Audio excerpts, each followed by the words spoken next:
noises?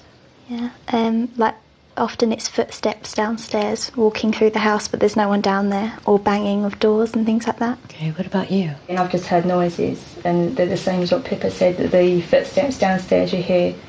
Does this terrify you?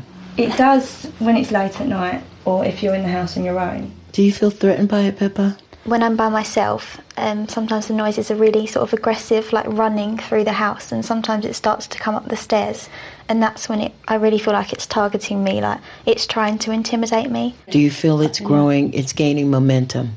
I think I'd say in the past year, 2 years, it's got definitely a lot stronger, in the sense that it might sound silly, but it's actually came from downstairs. It's actually with us, sort of thing. It's like in the Doesn't same sound room. silly at all. But it's definitely trying to get more contact or get noticed more in the past sort of year, 2 years. Okay, well, we'll see what happens in the séance. Thank you for having us in your home. Before the team and the family gather for the evening séance, Living with the Dead historian Hallie Rubenhold visits Chelsfield to see if she can unearth anything about the family's property and the surrounding area. Orpington is situated in Kent, known as the Garden of England, an area renowned for its hop growing and for its orchard fruits.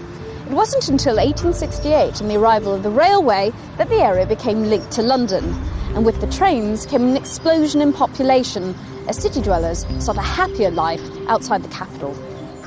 But the picture wasn't a rosy one for everybody. The name of this lane, World's End, hints at a darker past. Along it there was a prison and a hangman's noose, and for those walking towards the gallows, it was quite literally the end of the world. Could the lost soul of one of these executed prisoners be responsible for the hauntings at the Davidsons' house? Coming up, Ian tries to tempt the poltergeist forward. I've got a weird sensation down the back of my head, my back. There's somebody stood behind the windows here. It makes its mark on Billy. So these marks that you've actually got now, I mean, have you ever had that before? No, not like that. And shows an unhealthy interest in Pippa. Okay, well done. Just ask them to make that noise. It's okay.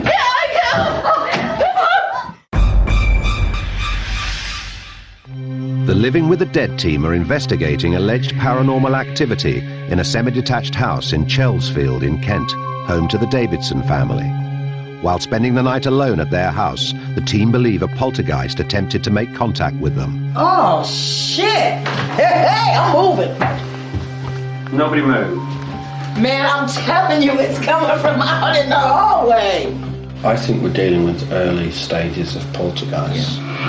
Exorcist Ian Lawman returns to the house. He intends to hold a séance, so the family is gathered together in the kitchen, along with Pippa's boyfriend Matt and family friend Yvonne. Hello everybody.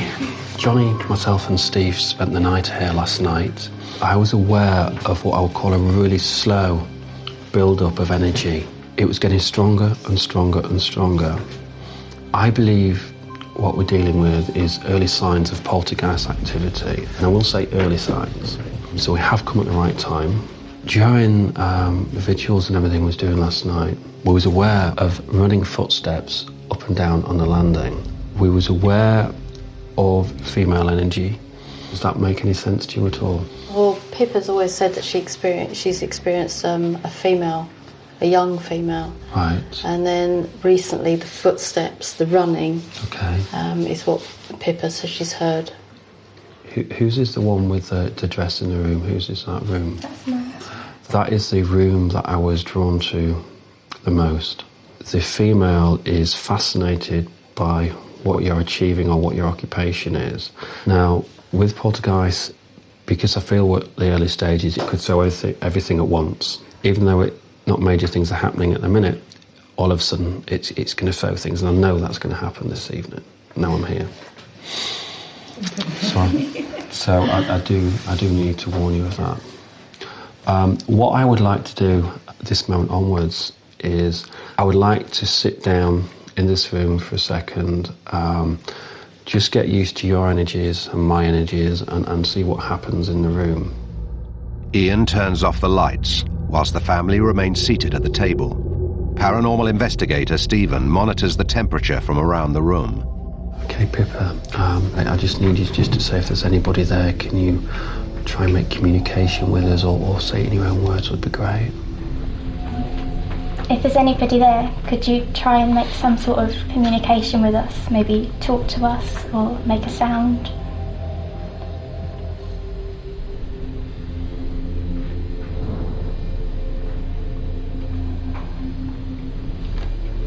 Okay, I am aware of the room feeling heavy, so the energy's drawing forward.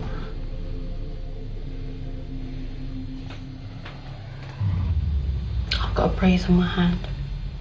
Okay, just on your hand, or? Yeah.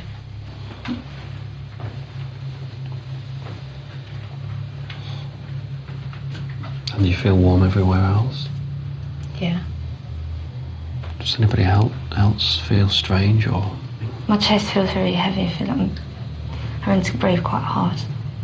Okay. Mum, do you want to call out for me? We'll just see if we can draw this energy in closer. If there's anybody here with us, can you make yourself known to us, please?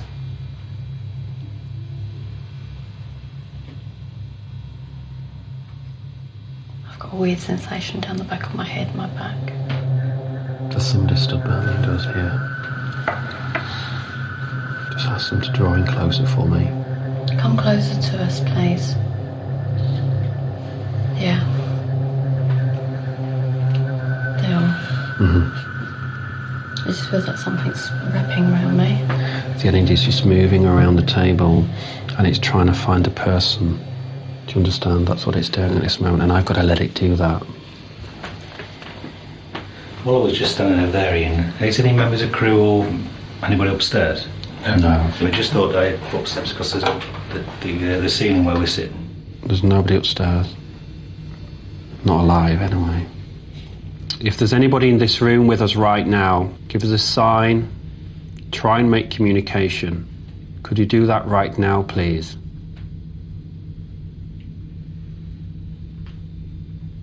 It's touching my neck. It was just like a tickling, and it was on my back, like a gentle push, and then near my ear. I'm just shivering a lot. Stay there.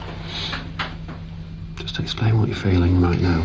It's just like a really strong, like, it's like tingling everywhere, and I'm really hot, and I physically can't sit still. It's making me move in my chair. Okay. And trying to put my feet on the floor, and something keeps sort of pushing them. Just ask them to stand back from you, quite firmly. Can you stand back from me, please?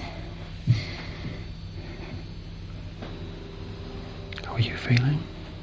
I'm feeling more relaxed, but my legs won't stop shaking. Okay. My arms are actually starting to feel hot down both sides, on the top of my arms. Okay, can we let go? Right. Okay, I feel that at the moment the energy or this person has taken a liking to you for some reason, okay? And yourself, so it's family. So it's initial family, that's the feeling I'm having. You was experiencing quite a lot of discomfort there and shivers and shakes and things. Has that gone, or has it lifted? I'm still shaking, but I don't feel sort of this, like, intimidated by it anymore. Just look, the last 5 minutes you were talking, it just went and it was burning down my